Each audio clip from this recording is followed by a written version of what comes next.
बीते दिनों केदारनाथ से गौरीकुंड जाते वक्त एक हेलीकॉप्टर क्रैश हो गया। पिछले महीने ही गंगोत्री जाते हुए भी एक हेलीकॉप्टर हादसे का शिकार हुआ। बीते कुछ सालों में 4 धाम यात्रा के दौरान हेलीकॉप्टर से जुड़े कई एक्सीडेंट्स हो चुके हैं। इन एक्सीडेंट्स में यात्रियों के साथ साथ पायलट्स की भी जान गई है। यहाँ ध्यान देने वाली बात यह है कि ये सभी हेलीकॉप्टर सर्विसेज प्राइवेट कंपनियों के पास हैं। अब सवाल ये उठता है कि क्या इन प्राइवेट ऑपरेटर्स के लिए कोई नियम कायदे हैं?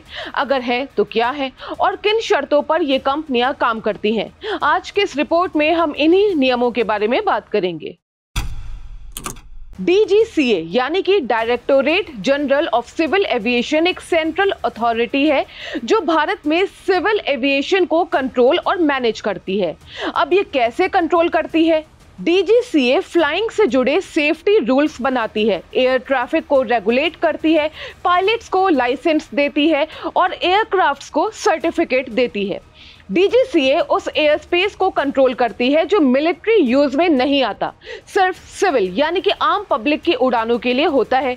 एविएशन एक ऐसा सब्जेक्ट है जो यूनियन लिस्ट में आता है, यानी इस पर लॉ सिर्फ सेंट्रल गवर्नमेंट ही बनाती है। अब DGCA ने जो रेगुलेटरी ढांचा तैयार किया है उसी के तहत UCADA यानी कि Uttarakhand civil aviation development authority काम करती है। ये एक स्टेट लेवल की अथॉरिटी है जिसे उत्तराखंड सरकार ने 2013 में बनाया था। इसे खास तौर पर 4 धाम के रिमोट इलाकों को कवर करने के लिए बनाया गया है, क्योंकि उन जगहों पर रोड से पहुंचना मुश्किल होता है।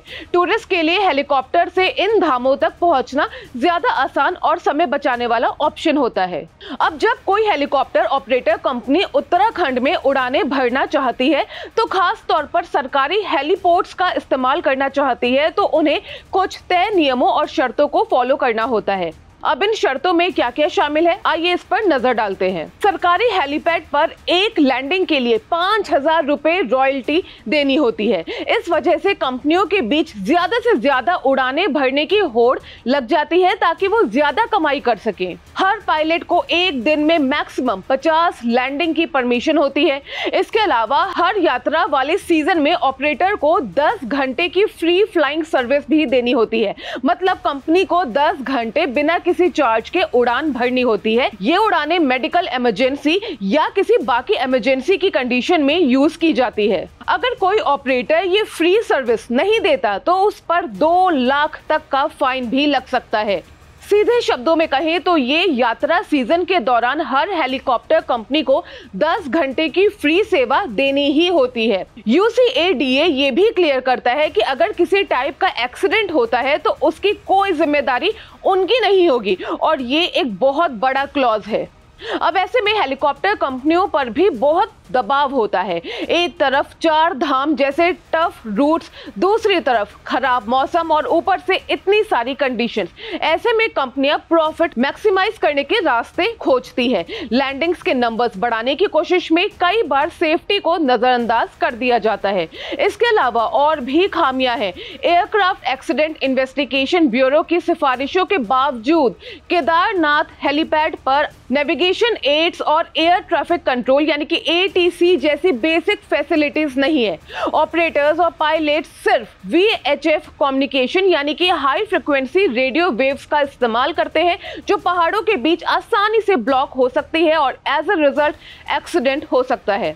अब अगर सिर्फ केदारनाथ की ही हम बात करें तो DGCA ने कुछ खास नियम तय किए हैं। एक समय में केदारनाथ वैली में 4 से ज्यादा हेलीकॉप्टर नहीं उड़ सकते हैं। सिर्फ एक्सपर्ट्स और ट्रेंड पायलट्स को ही यहां उड़ान भरने की परमिशन है।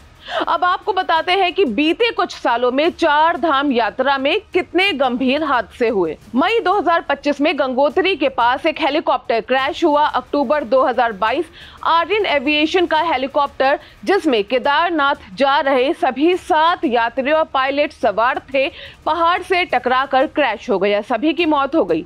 अगस्त 2019 की बात करते हैं। उत्तरकाशी जिले के अरकोट गांव के क्लाउड बर्स्ट के बाद राहत एक्टिविटीज में लगे एक हेलीकॉप्टर क्रैश में 3 लोगों की मौत हुई। हेलीकॉप्टर हेरिटेज एविएशन का था। इन हादसों की एक लंबी लिस्ट है जिसने नियमों का बोझ तो बढ़ा दिया है, लेकिन एक खराब इकोनॉमिक मॉडल को नहीं सुधारा, जो सुरक्षा से ज्यादा शटल उड़ानों और लैंडिंग्स को बढ़ावा देता है।